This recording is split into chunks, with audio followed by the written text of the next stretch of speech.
Келесі күні таңертең тағы да арқа жағымыздағы гүрсілдеген зеңбірек үні естілді. Бірақ алдыңғы жағымызда әзірше тыныштық. Зеңбірек үні былай тұрсын тырс еткен мылтық дауысы да шықпайды. Данских пен Брудный ауық-ауық телефон соғып, жол бойы жаудан аман екенін хабарлап тұрады. Ілгері жіберілген барлаушылар биік ағаштың басына шығып алып қарауыл қарайды. Немістердің келер жолын аңдиды. Бұл тыныштық көпке бармас деп едім, айтқанымдай телефон мезгілсіз шылдыр ете қалды.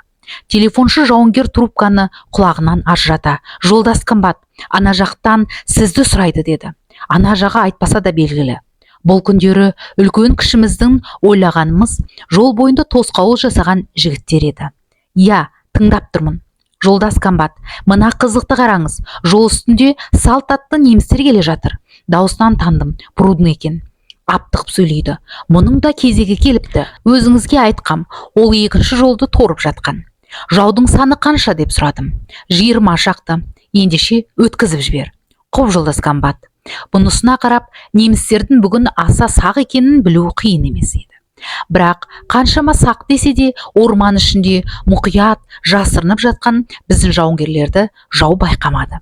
Брудныйның взводы бекінген жол бойындағы орман аумағы үлкен емес. Бірақ одан бері жарты километрдей жерде тағы бір тал бар. Қызылтаяң кезеңде есебін тауып, соған жалт беріп өтуге, содан кейін жауға білдірмей орағытып барып, басқа жерден қайтадан жолға шығуға болады.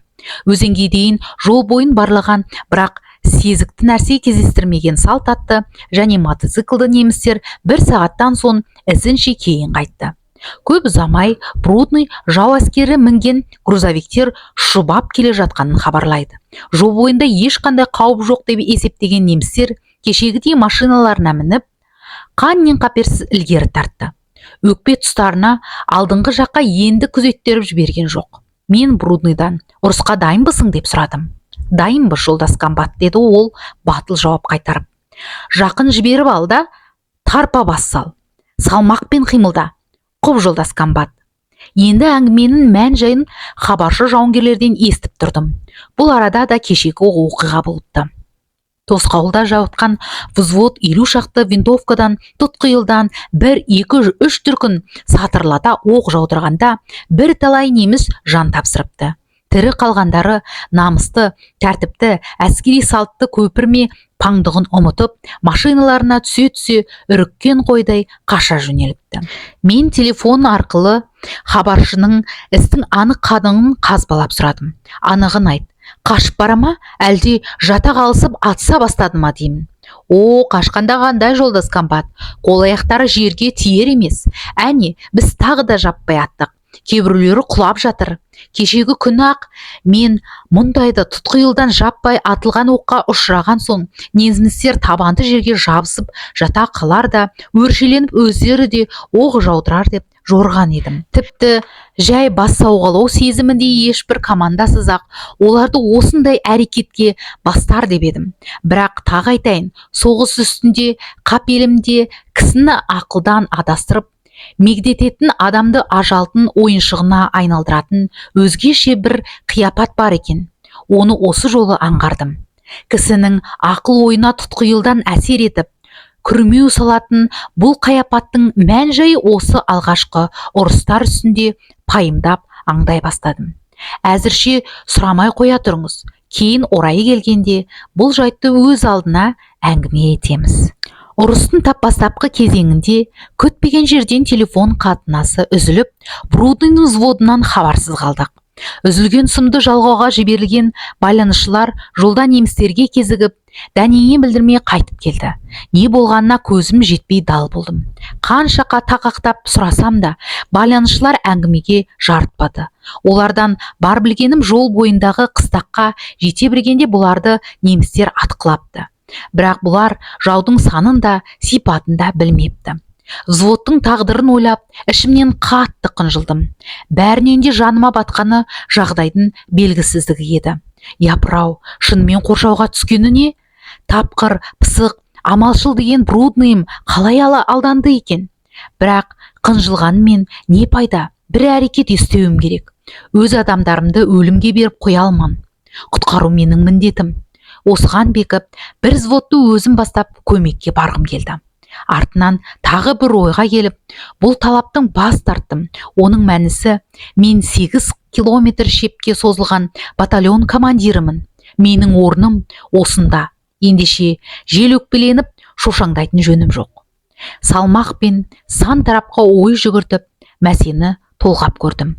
Тіпті взвод қоршауға түсті десек те, менің 50 қаһарманым жау алдында жасыр ма? Қолдарын көтеріп берілер ме? Жоқ, өліспей беріспейді, оған кәміл сенемін. Ақтық демдері біткенше, намыс үшін, өмір үшін арпалысады. Оның бер жағындағы олар күн қол емес, 50 винтовкасы, 4 қол пулеметі, жетерлік патрондары бар. Жау оңайлықпен ала алмайды. Мен көмекке жаяу барлаушылар взводының шартысын жөнелттім. Қолымда бұдан артық күш жоқ еді. Жүрер алдында барлаушылардың командиріне былай дедім: аяғыңды аңдап бас, көзсіз ұрынба, есеппен, ақылмен әрекет істе. Қараңға түскесін Брудныймен байланыс жасап, оған көмектес. Брудныйға айт, жау ортасынан сытылып шыққансын, менің алғашқы бұйрығым бойынша взводымен қайтадан жолға барып бекінсін. Сөйтіп ертең тағы да жауға тұтқиылдан тиіссін. Бауырлаушылар жөнелген соң сыртқа шықтым. Ымырт жабылуға 2 сағаттай уақыт қалған. Ешкіммен кездесуге де сөйлесуге де зауқым жоқ. Бар ойым қапаста қалған взвод жақта. 50 сұңқарым қайда екен? Қандай арпалысқа, нендей машақатқа кезікті екен деп ойлаймын. Діттегенім солар болып өзен жаққа аяңдадым. Әудерлік шамада қызыл әскерлер тоң жерді қопарып, ағаш тасып, жалған шеп жасап жатыр. Оларға да барғам жоқ. Бірақ алыстан жұмыстары өнімсіз, қимылдары сылбыр сияқты көрінді. Неге шапшаң қимылдамайды? Арғы жақта біздің 50 жауынгер жаудың жолын бөгеп, біздің еркін жұмыс істеуімізге мұрсат беру үшін табан аудармай қырыстап ұрыс жүргізуде. Ендеше осы аса зәру уақытта әрбір сағат, әрбір минутты бұлар неге қарыштап пайдаланбайды деп ішімнен кінжілдім. Әрине, қастарына жетіп барармын. Іштегі ашуым теуіп сыртқа шығар. Қапелімде жазықтығы да, жазықсызы да тілім тиер. Осы күйімді сезіп қастарына бармадым да. Атыс үні естілер мекен деп арғы жаққа құлағымды тігем. Бірақ тым тырыс, әр түрлі дүдаман ой басымды кептеп, жүрегімді лоблытады, жанға батады. Әлде болары болды мекен? Брудный мен Курбатовты және соларға ерген басқа да боздақтарымды енді қайтып көре алмас күн туды ма екен деп уайымдаймын. Кейіннен майданда өлімге бой үйреніп, қатайып алған соң мұндай жанашырлық сезімін көп мазаламайтын болды. Блиндажға қайтып, барлаушылардың келуін тықырши күттім. Көп кешікпей, жолдас комбат, сізді сұрайды, дейді телефоншы. 2-ші ротаның командирі лейтенант Севрюков екен ол. Жолдас комбат, лейтенант Брудныйның взводы қоршаудан шығып келді, деді, мәлімдеді. Мен жұлып алғанда, оны қайдан білесіз деп сұрадым. Қайдан білгенім қалай? Олар осында, жолдас комбат. Қайда? Баяндап тұрмын ғой сізге, деді Севрюков ел-желгі салмақты мінезінен аумай. Олар осында, жолдас комбат. Ротаға келіп қосылды. Кімді айтасыз?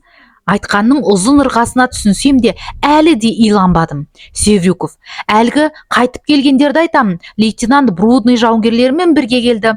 6-ы оққа шықты, деді жауап беріп. Немісше, жолше. Орынсыз екенін білсем де, бұл сұрау абайсызда ауыздан шығып кетті. Не болғанын айтпаса да айқын ғой. Севрюков жолда жаудың басып алғанын мәлімдеді. Менде үн жоқ. Жолдас комбат, телефонда тұрсыз ба деп сұрады Севрюков. Я, Брудныйды телефонға шақырайын ба, жолдас комбат? Керек жоқ. Сізге барсын ба? Керек жоқ. Онда қалай ет дейсіз? Өзім барам. Күтіңдер. Трубканы іліп, бойым ауырлап орнымнан тұрдым. Міне сұмдық. Міне үлкен машақат, жанға батқан нәрсе, жолды жаудың басынып алғаны ғана.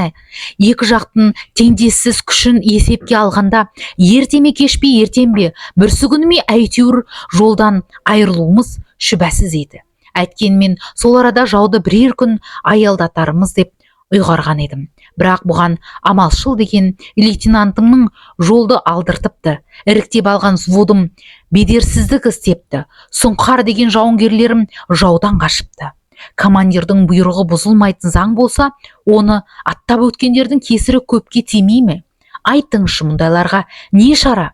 Бірнеше минуттың ішінде салып ұрып ротаға жеттім. Бұдан 3 тәулік бұрын ымырт жабыла сол жауынгерлерді осы арада аттандырып едім. Қазірде сол мезгіл ымырт жабылған кез. Бірақ ол кеште менің көргенім сап түзеп тұрған еңсесі биік жауынгерлер еді. Бүгінгі ер ұнжырғасы түсіп, қырбақ қардың үстінде мелшиіп отыр. Кейбіреулері жабыстап, жамбастап жатыр. Кедір бұдыр жарқабақтың аясында кішкене төмпешік тәрізденіп әзер көрінген блиндаждың қасында бір топ командирлер тұр екен. Арада аласа бойлы біреуі топтан бөлініп маған қарай жүгірді. Келе жатқан бетімде ол «Встать! Смирно!» деп команда берді. Бұл кәдімгі Брудный еді. 4-5 адамды жақын келіп тақ тұра қалды да әскерше тәжім еттім. Жолдас командир дей бергенімде мен оның сөзін бөліп, лейтенант Севрюков, мұнда келіңіз дедім. Қорбаңдай жүгіріп, егде тартқан Севрюков қасыма келді. Мұндағы үлкен бастығың қайсың деп сұрадым одан. Мен жолдас комбат. Сіз болсаңыз неге өзіңізді команда бермейсіз? Взвод неге сапқа тұрмаған? Бұл не қылған бейбастық? Жұрттың бәрі жауынгерлер де, командирлер де сапқа тұрсын. Қасыма Бозжанов келді. Ол жайлап қана қазақша ақсақал дей бербеді. Мен оған сөйлетпей орысшалап тіл қаттым. Бұйрық сіздің құлағыңызға кірмей ме, жолдас политрук? Сапқа тұрыңыз. Бозжанов балғын жүзін жоғары көтеріп, қас қағым сәтте менің бетіме аңыра қарап қалды. Бірдеңе айтқысы келген сияқты. Бірақ осы қазір менің ешқандай жұбаныш сөзге құлақ аспайтынымды, ырық бермейтінімді сезіп сөйлеуге батпады. Аққар бетінде сапқа тізілген жұрт тартқан сымдай түп-түзу боп қарауытып көрінді. Айнала жым-жырт.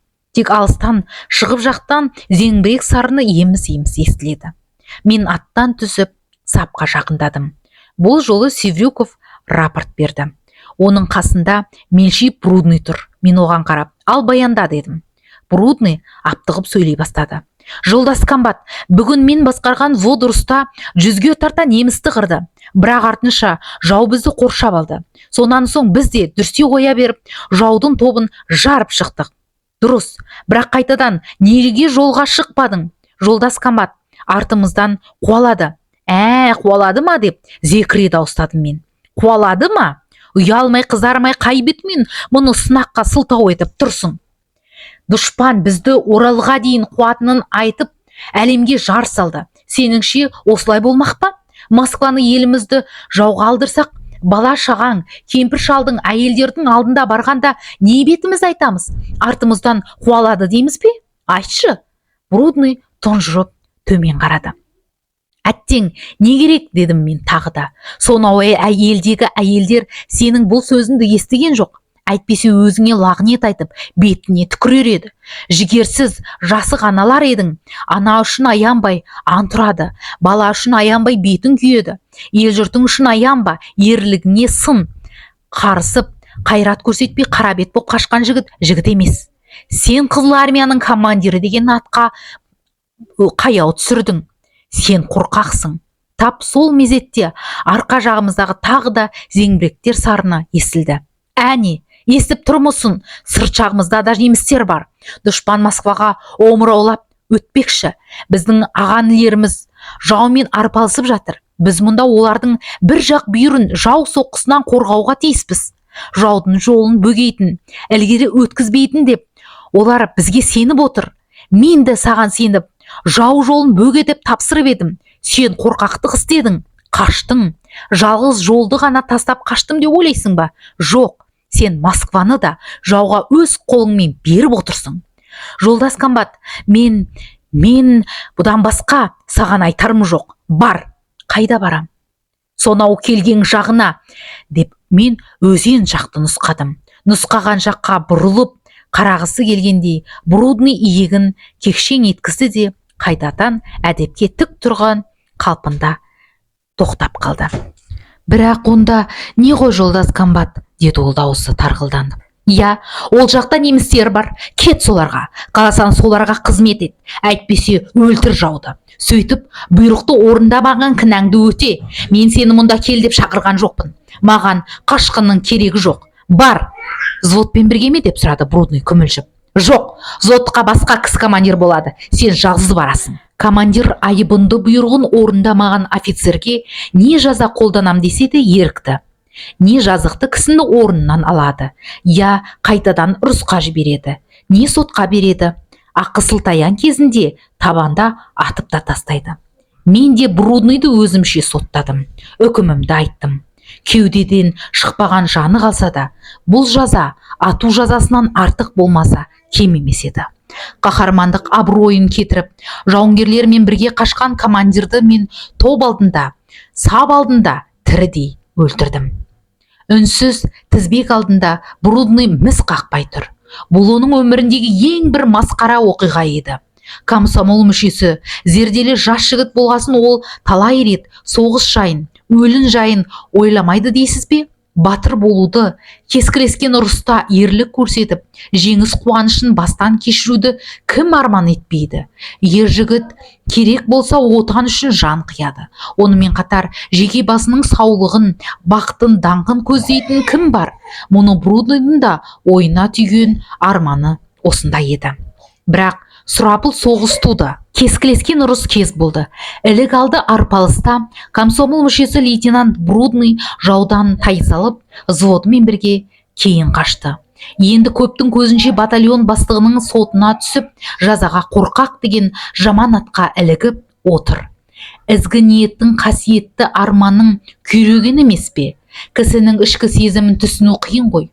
Брудный осы жайды ойлады ма, жоқ па білмеймін, әйтеуір ол мен тағы бір ақтық сөз естігісі келгендей сазарып тұрып қалды. Мен де үнсіз күйді оның бетіне тесіле қарадым. Тап осы сәтте мен жібермеске бекіп едім. Кеудемді кернеген жек көру сөзімнен басқа да титтей де аяушылық менде болған жоқ. Брудный әңгіменің тиянағы осы екенін түсінді ме, қайтуланған пішінде қолын шұғыл көтеріп қайтадан төмен түсірді де, құп болады жолдас комбат деп, уставтың бабына сәйкес сол иығының табанының ұшымен кілк бұрылды. Сөйтті де Руза өзеніне көпірге қарай аяғын жылмандата басып, қараңғыға сүңгіп кетті. Біреу қарауытқан взвод сапынан бөлініп шығып, Брудныйдың соңынан тура жүгірді. Соның артынша жолдас лейтенант, мен сізбен барамын деген дауыс естілді. Қараңғыда полуавтомат асынған кеуделі жігіттің кім екенін күжілдеген дауысынан таныдым. Бұл кәдімгі Курбатов еді. Курбатов, қайткейін дедім мен. Ол кілт тоқтады. Жолдас комбат, біз де айыптымыз. Саптан өз бетіңнен шығуға кім рұқсат етті? Жолдас комбат, ол жаққа жалғыз баруға болмайды. Саптан шығуға кім рұқсат етті деймін. Бар орныңа, керек болса тәртіп бойынша рұқсат сұра. Қызыл армияда екеніңді ұмыттың ба деп зекідім. Қайтадан сапқа барып тұрған Курбатов маған қарап, жолдас комбат, сөз айтуға рұқсат етіңіз деді. Рұқсат жоқ. Сөз айтатын митинг емес бұл. Бәлкім командирмен бірге сен де қашқансың, бірақ сендер үшін командир жауапты. Әмір ететін ол, бағынатын сендер. Оның айтқаны заң. Қаш десе қашуға, тоқта десе тоқтауға міндеттісіңдер. Жауап беретін өзі. Естіп тұрсыңдар ма? Егер де командир тоқта деп әмір берсе, аяғыңды бұра баспа. Қайта бойыңды, намысың, ар-ұятың болса қашуға тыйым сал. Қашқанды табанда атып өлтір. Бірақ командирлердің сендерді тежеп тоқтата білмеді. Енді сол айыбының жазасын тартып отыр. Ауыз жиғанса болған жоқ. Қараңғы түнек ішінен Брудныйдың бейнесі тағы көрінді. Ол бері қайтып келе жатыр. Мұнысы не? Ақтық жалыныштың айтпақ ойы ма? Шынымен-ақ жігерсіз жасық болғаны ма деймін ішімнен. Саған не бар енді? Жолдас комбат, документтерді кімге өткізейін? Қандай документ? Комсомол билеті, командирлік куәлік хаттар деп Брудный тұтынғыңқырап сөйледі. Мен Божановты шақырып алып, жолдас политрук, документтерін алыңыз дедім. Брудный шинелінің еш қалтасынан бір бума қағазы шығарып Божановқа ұсынды. Документті алмас бұрын Божанов маған ақсақал деп күбір етті. Бұдан басқа дәнеңе айтқан жоқ. Бірақ осы бір ауыз сөзінен жалынды лебіз, ынтызарлы өтініш естілгендей еді. Брудный мұңайып төмен қарап тұр. Қапелімде бір ой сап ете түсті. Мүләйімсіреп тұрса да, бұның бәрі Брудныйдың зымияндығы деп білдім. Мұнда қайтып келгені де арамзалық. Қайтып барсам, комбат политрукты шақырар. Политрук араға түсер деп шешкен ғой бұл. Білдім. Отбасылды қулығыңды, жауды алдаудың орнына мені алдамақ екенсің ғой. Неміске қайта жібергенде намысыңа түскен ерлікті жуып кетерсін деп едім. Бірақ бойындағы ар ұятың қорқынышқа құл болса, шерменде күйде қалар ма еді депті ішімнен. Брудный, документтеріңді бермей-ақ қой, ана жаққа бармасаң да болады. Саған бөтен бағыт нұсқайтын міне сенің келер жолың, деп тылға барып соқпақты көрсеттім. Политруктың штабына барда мені батальоннан қуып жіберді, сотқа берді де, өзіңді сонда ақтап аларсың. Брудный тамаққа келген өксігін басуға әрекет етіп, бір-екі рет ықылық атты. Сәл кекештеніп, жолдас комбат, мен қорықпаймын, күзетшісін өлтірем, мылтығын, документін әкеп тапсырам, өзіңіз көрерсіз, деді. Ашынып айтқан сөздері әлгінде суыған жүректі қайта жібітіп, рақымды түсірді. Оның өзіне ғана естіртіп, міне, шын жігіттің сөзі осы, атаңа рахмет деген келді.